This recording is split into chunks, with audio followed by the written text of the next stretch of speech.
Un cordial saludo para todos mis estimados estudiantes de Auditoría de Sistemas. Continuando con el contenido temático del capítulo 1, vamos a mirar en el día de hoy el apoyo de la revisoría fiscal y la auditoría de sistemas. Antes de, recordemos que la revisoría fiscal es un organismo de control que existe en Colombia y en algunos otros países con el fin de inspeccionar no solamente la información financiera, que es uno de los errores a veces que se cometen o se piensan que como revisor fiscal solamente va a llegar a revisar la parte financiera o la parte tributaria. Entonces recordemos que el revisor fiscal debe tener acceso absolutamente a toda la información de la organización y debe revisarla. Entonces, pues de esta manera le permite inspeccionar también las acciones de los administrativos de cada una de las organizaciones y dar una fe o dar un dictamen sobre todos y cada uno de sus actos. En la revisoría fiscal, el auditor de sistemas pues forma parte de un equipo de auditoría con quien se acuerdan los objetivos. Es, digamos que, una parte fundamental del revisor fiscal. Hablábamos de que se necesita para hacer una auditoría también integral en el video pasado, una auditoría completa de diferentes profesionales que conozca cada uno muy bien su área. Entonces el ingeniero de sistemas, teniendo en cuenta que dentro de la revisoría fiscal también se van a revisar diferentes sistemas, recordemos también los sistemas de auditoría, por ejemplo la parte financiera, una revisión al inventario, una revisión o una auditoría, toda la parte de talento humano, desde la contratación, el sistema de seguridad en el trabajo, bueno, y en fin, todo lo que tiene que ver con cada una de estas auditorías, con el fin de que el revisor fiscal pues pueda dar un dictamen objetivo y pueda también como establecer el alcance para el cual se crea este profesional de la contaduría pública dentro de la organización. En Colombia, pues un revisor fiscal también es una persona profesional que está nombrada por la Asamblea de Accionistas para que ejecute evaluaciones constantes y sistemáticas, no solamente de las actividades, como ya lo dije anteriormente, financieras, sino también administrativas, operativas, de control interno y en fin de todas las áreas de la organización. Entonces, por eso pues se necesita también del auditor de sistemas. Bueno, dentro de las actividades que también debe desarrollar o funciones que debe desarrollar el revisor fiscal, se encuentra que debe utilizar las técnicas requeridas en una auditoría, realizando una evaluación continua y sistemática del estado financiero de la empresa. Debe asegurar la supervisión y el control de los recursos y los bienes de cada una de las compañías que audita, y debe garantizar que los directores de la empresa actúen legalmente, controlando las operaciones contables si se llevan a cabo de forma eficiente y cumpliendo los parámetros legales. También pues permite que los estados financieros estén certificados. ¿Quién los certifica? El contador junto con el gerente general, y además que estos sean dictaminados. El dictamen debe venir por el revisor fiscal. Entonces, como les decía anteriormente, en la revisoría fiscal el auditor de sistemas forma parte de un equipo de auditoría con quien se acuerdan los objetivos, los alcances, el enfoque, los recursos, la metodología y en fin, todo lo que necesitemos para ejecutar un trabajo objetivo. Bueno, veamos por acá entonces las fases de la auditoría y cuál es la participación del auditor de sistemas en los informes del revisor fiscal. Primero tenemos el alcance. Es el primer paso, digamos, que se debe desarrollar dentro de una auditoría. Y el apoyo al revisor fiscal está pues desde la elaboración de la propuesta, la identificación de los procesos de tecnologías de la información y de los sistemas de información relevantes para determinar el nivel de complejidad de cada uno de los sistemas de cada área que vamos a auditar. En segunda fase pues tenemos identificación y evaluación del riesgo de las tecnologías de la información. Pues hay empresas que son obviamente mucho más complejas, son muy grandes y pues se debe evaluar y documentar la efectividad del Coordinador General de Tecnología de la Información para que con base en toda la información que se pueda establecer o se pueda organizar, pues el informe sea más asertivo. Tercera fase, diseño de la respuesta de auditoría. Nos apoyamos con el auditor de sistemas en la discusión del equipo de auditoría y cuando se establece conjuntamente todos los objetivos, el alcance, las estrategias y el enfoque de la auditoría de sistemas que se va a realizar a la organización. También pues se pretende obtener una evidencia de la auditoría. ¿Cómo? Pues diseñando y ejecutando los procedimientos de auditoría que realicen o que resulten aplicables y se pueda evidenciar y validar los resultados fruto de esta auditoría. Además, que nos podamos formar una opinión, evaluar con el equipo de auditoría los resultados de auditoría y el efecto que tienen sobre la opinión. Y finalmente, pues realizar un informe en el cual obviamente va firmado por el revisor fiscal, pero también con el soporte, digamos, con la colaboración del auditor de sistemas.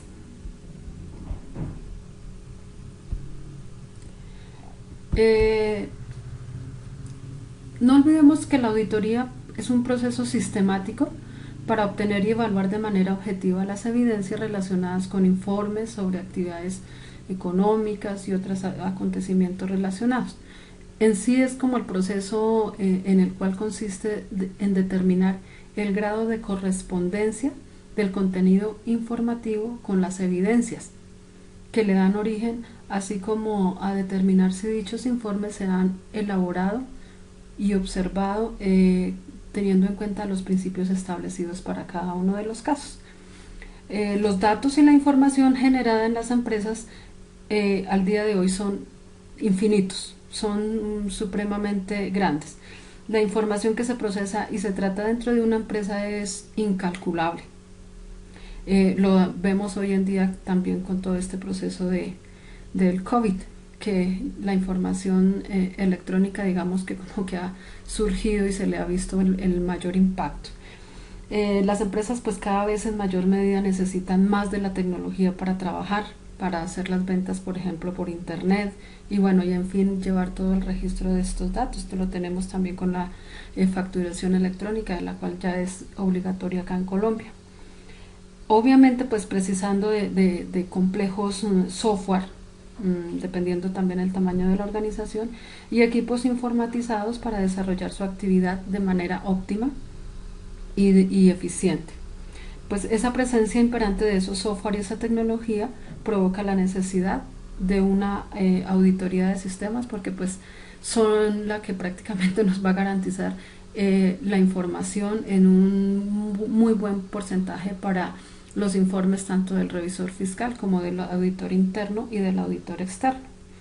Entonces, pues obviamente vamos a mirar que la auditoría de sistemas tiene unos objetivos muy valiosos, como es validar la integridad de la información y los datos almacenados en las bases de datos de los sistemas de información y su respectivo procesamiento.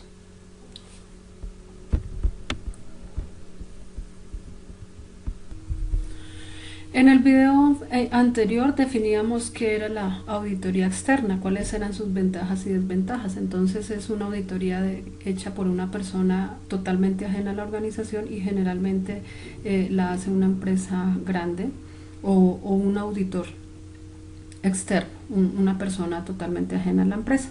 Entonces pues el fin de este tipo de auditoría es simplemente realizar un estudio de mercado para poder saber cómo se desenvuelve cada una de las sedes en su campo comercial y financiero y de qué manera se pueden emplear las diferentes planificaciones para optimizar el desarrollo de la misma y así abarcar un mayor mercado, pero esto como en la parte operativa. Pero también recordemos que la auditoría externa puede hacerse a todas las áreas de la organización. Entonces, ¿cuál es el apoyo de la auditoría de sistemas como la auditoría externa? Así como lo veíamos, es un apoyo fundamental para la revisoría fiscal, porque pues va a ser un eje muy importante en el cual nos va a ayudar a establecer los objetivos y sobre todo nos va a garantizar la calidad de la información. Entonces es muy importante para el auditor externo contar también con un auditor de sistemas que nos ayude a dictaminar, a plasmar los objetivos y a dictaminar cuál fue el alcance de la auditoría. Veamos el auditor externo también como apoyo en la auditoría interna. ¿Qué es la auditoría interna? Es un examen crítico, sistemático y detallado de un sistema de información de una unidad económica de una empresa, que es realizado a la vez por un profesional con vínculos laborales dentro de la misma organización y en la cual se utilizan técnicas determinadas con el objeto de emitir informes y formular sugerencias para el mejoramiento de la misma organización. Estos informes son de circulación interna y no tienen trascendencia a los terceros, pues no se produce bajo la figura de la fe pública, porque pues es la que nos ayuda más bien como a mejorar algunos procesos y procedimientos. Entonces, también fundamental que el ingeniero de sistemas o el auditor de sistemas nos ayude va a ser nuestra mano derecha dentro de cualquier tipo de auditoría.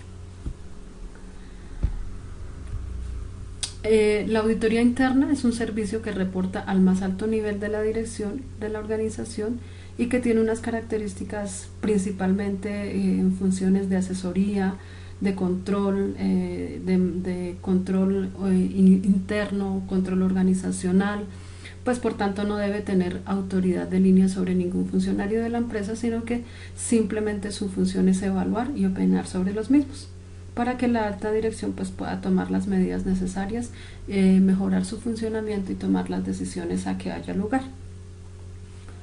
La auditoría interna solamente interviene en las operaciones y decisiones propias de su oficina, pero pues nunca en las operaciones y decisiones de la organización. Pero ya como un todo sí, obviamente le va a ayudar a tomar las decisiones y a mejorar el curso de la compañía. Bueno, veamos ahora los objetivos de la auditoría de sistemas en la auditoría externa y la auditoría interna.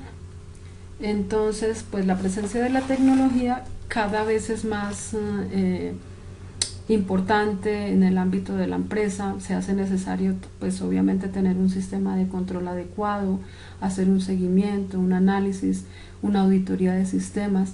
En primer lugar, pues nos precisa que la seguridad a la hora de tratar los datos es muy importante, que nos va a dotar de privacidad, de buen uso, también que va a ser un sistema informático mucho más eficiente, que nos va a proporcionar una rentabilidad, permitiendo detectar errores y pues tomando decisiones de manera inmediata con el fin de contrarrestarlos o minimizarlos.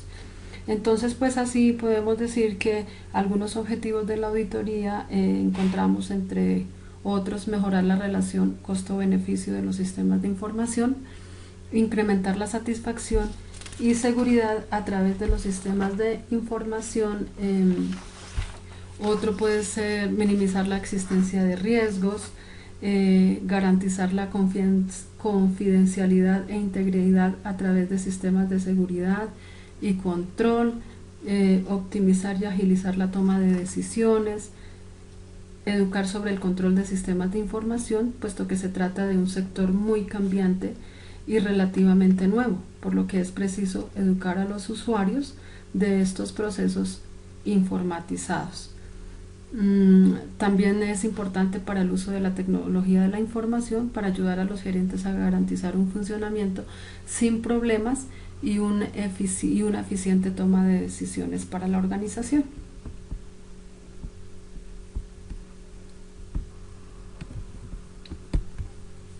Vamos ahora con la seguridad integral, ya como la última partecita de este capítulo.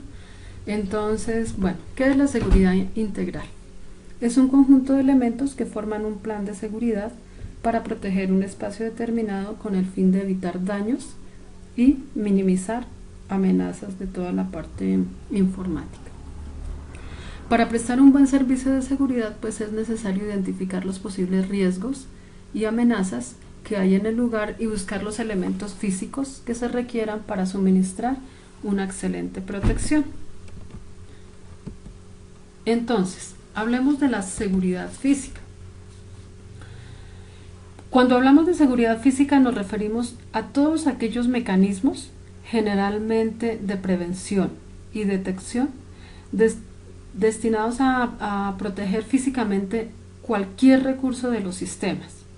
Estos recursos son desde un simple teclado hasta una cinta de backup con toda la información que hay en un sistema, pasando por la propia CPU de cada una de las máquinas que debemos también tener. Dependiendo del entorno y los sistemas a proteger, esta seguridad será más o menos importante y restrictiva, aunque siempre debemos tenerla en cuenta. Vamos a ver, este es un tema muy interesante, muy bonito, que ya empezamos como a mirar, ya adentrarnos un poco más en los sistemas de información. Bueno, a continuación pues vamos a mirar cómo está integrada esta seguridad física.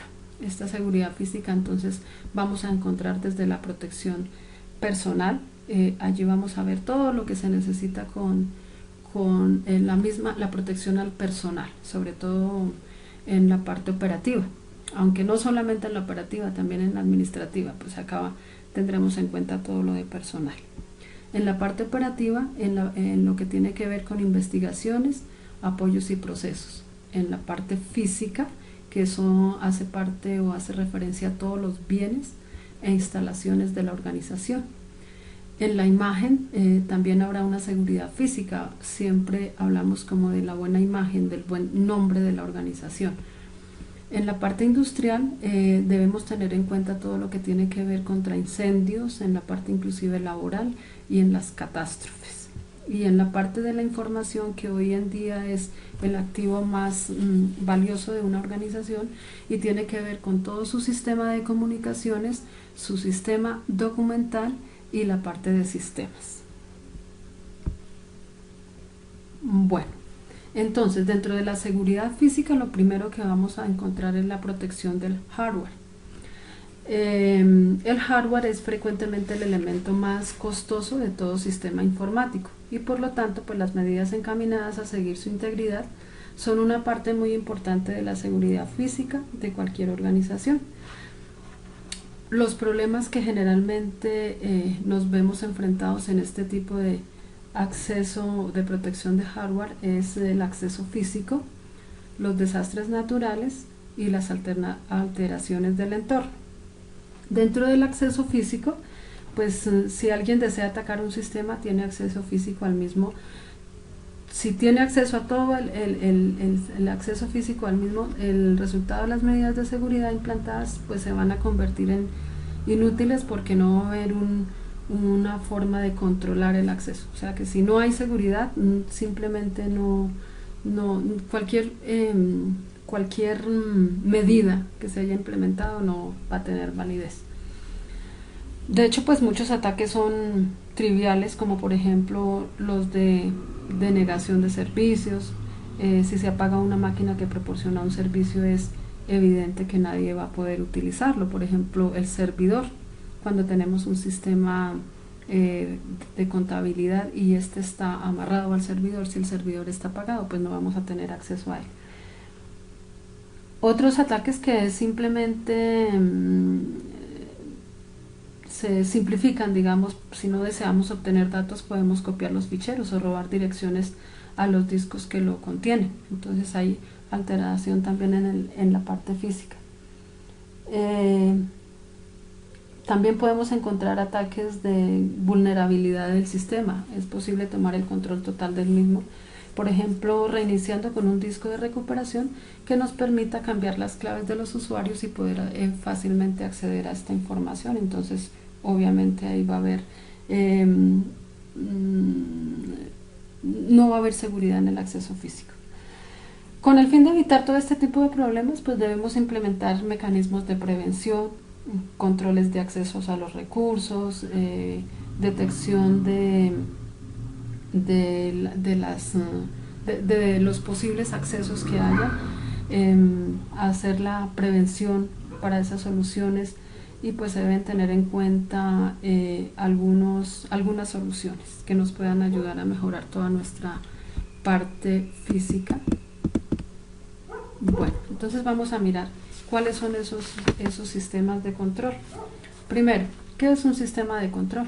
Un sistema de control de accesos es un sistema básico que prácticamente le permite a cualquier empresa que sea contar con un sistema de control de acceso que pues, le permita reducir, es muy importante, que le permita reducir costos y minimizar esfuerzos, estando todas sus instalaciones seguras, sin necesidad de vigilante, que ya hoy lo vemos, o personal de control, o todo el personal de vigilancia, los celadores conocidos. Un sistema de control de acceso es un dispositivo formado normalmente por un software y un hardware que nos permite o que restringe la entrada a un trabajador, a un cliente, mediante un sistema de identificación. Y la identificación de la persona que va a acceder puede ser mediante una tarjeta magnética, mediante un llavero, una contraseña, una pulsera. Uno muy utilizado es la huella digital o los puntos biométricos de la cara, principalmente para su control, que conocemos que es el ojo. Cuando la persona interesada ingresa o sale de la instalación utilizando cualquiera de estos sistemas de identificación, pues genera un pulso electrónico que activa un dispositivo electromagnético, permitiendo abrir la puerta o acá como este sistemita para ingresar a la universidad, que no sé exactamente cuál es el nombre, y pues permite el acceso a estas barreras. Entonces acá tenemos algunos sistemas de control de acceso. Bueno, otros sistemas es el control con biometría. Este es probablemente el método más seguro y tecnológicamente avanzado para controlar el acceso a un espacio. Los dispositivos biométricos pues, se basan en métodos matemáticos para el acceso a un espacio. Los dispositivos biométricos se basan o son dispositivos utilizados con rasgos físicos para identificar a las personas. Puede ser la huella dactilar, la retina, rasgos faciales. Existen algunos dispositivos biométricos todavía más avanzados que pueden reconocer a las personas mediante conductas, como por ejemplo la firma, es como el más usual. Bueno, veamos por acá los sistemas de circuito cerrado de televisión, que generalmente son utilizados para los conjuntos residenciales, o los sistemas también de video inteligente, en el cual todo el tiempo se está monitoreando las instalaciones físicas, humanas o administrativas de la organización. Bueno, hablemos ahora de los sistemas de protección contra incendios.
Dentro de algunas recomendaciones de seguridad tenemos en cuanto a la parte física que se deben tener en cuenta los diseños, una localización adecuada, una ubicación y un nivel adecuados, dimensiones discretos pero accesibles de toda la parte física. Se debe expandirse física y técnicamente, compartimentado con las funciones y los accesos de entrada, las evacuaciones propias, por ejemplo, teniendo en cuenta el edificio de la universidad, tenemos que ya ha contado o ha mejorado muchísimo toda esta parte de seguridad física. También se deben tener en cuenta algunas medidas como las puertas y ventanas blindadas, cerraduras de seguridad, esclusas, entradas individuales, el uso de carnets. Bueno, con algunas recomendaciones de la parte humana, pues generalmente hay una vigilancia a las 24 horas por un centro de seguridad de monitoreo que es apropiado para la organización. Es bueno que haya un control de acceso, que hayan instrucción, incendios, emergencias, que todo esté debidamente organizado para que en caso de que esto suceda se sepa cada una de las personas sepa cuál es la vía de acceso, los puntos de encuentro. Bueno, entre algunas técnicas de control de acceso tenemos los sistemas de gestión completa como el anti-passback, que es un seguimiento de presencia o bloqueos automáticos, la doble tecnología también, los biométricos, los teclados, etcétera. Pues en esta parte técnica hay una infinidad de formas de poder ofrecerle a la organización todos estos diferentes sistemas de control.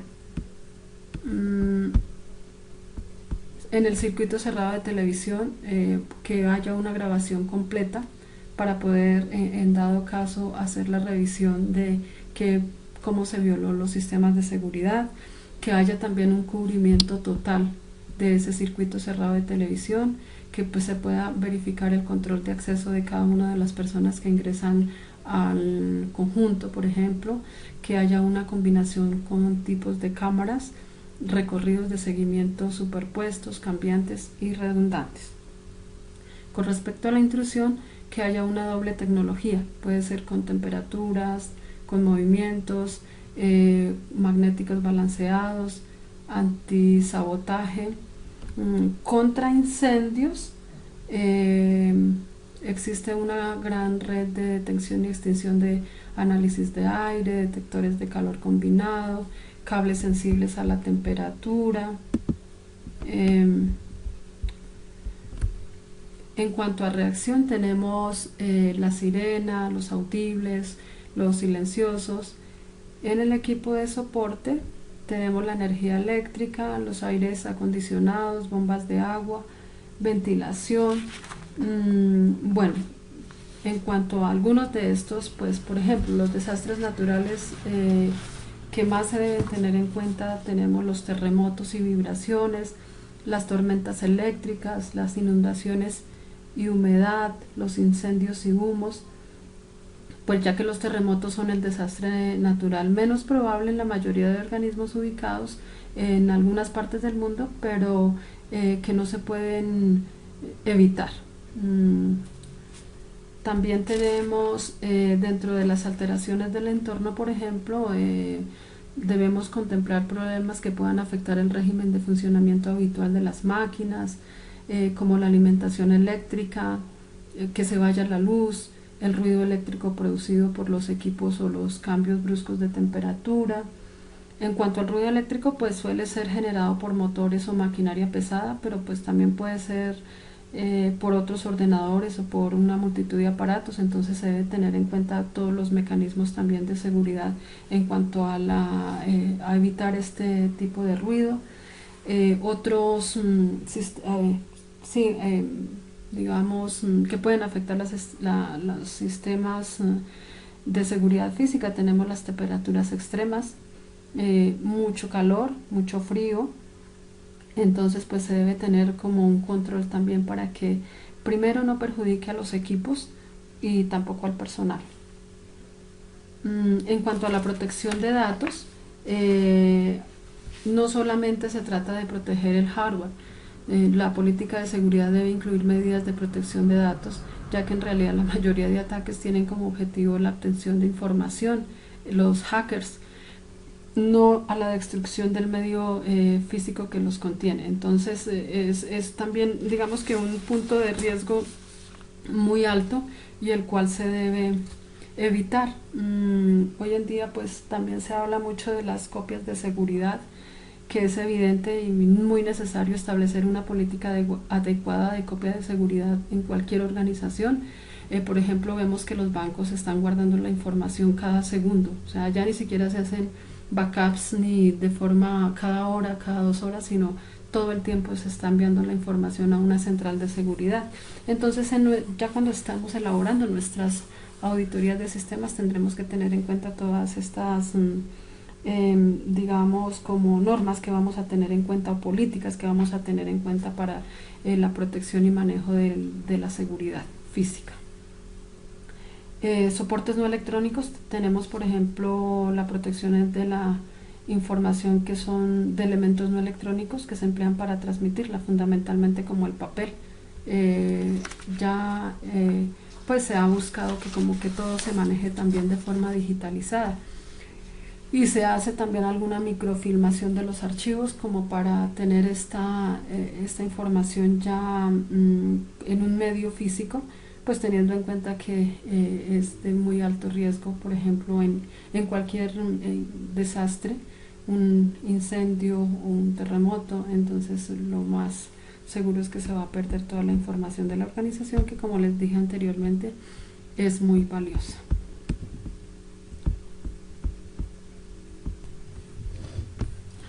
Así ya estamos terminando el primer capítulo. Nos quedaría pendiente lo que es la seguridad lógica y la seguridad administrativa. Por favor, estar pendientes. Próximamente les estaré enviando la actividad, que es una actividad que ustedes van a desarrollar para mirar estos dos puntos. Entonces también les habilité un foro en la cual pueden colocar sus preguntas respecto al tema para poderlo desarrollar en una clase presencial. Agradezco su atención, muchas gracias.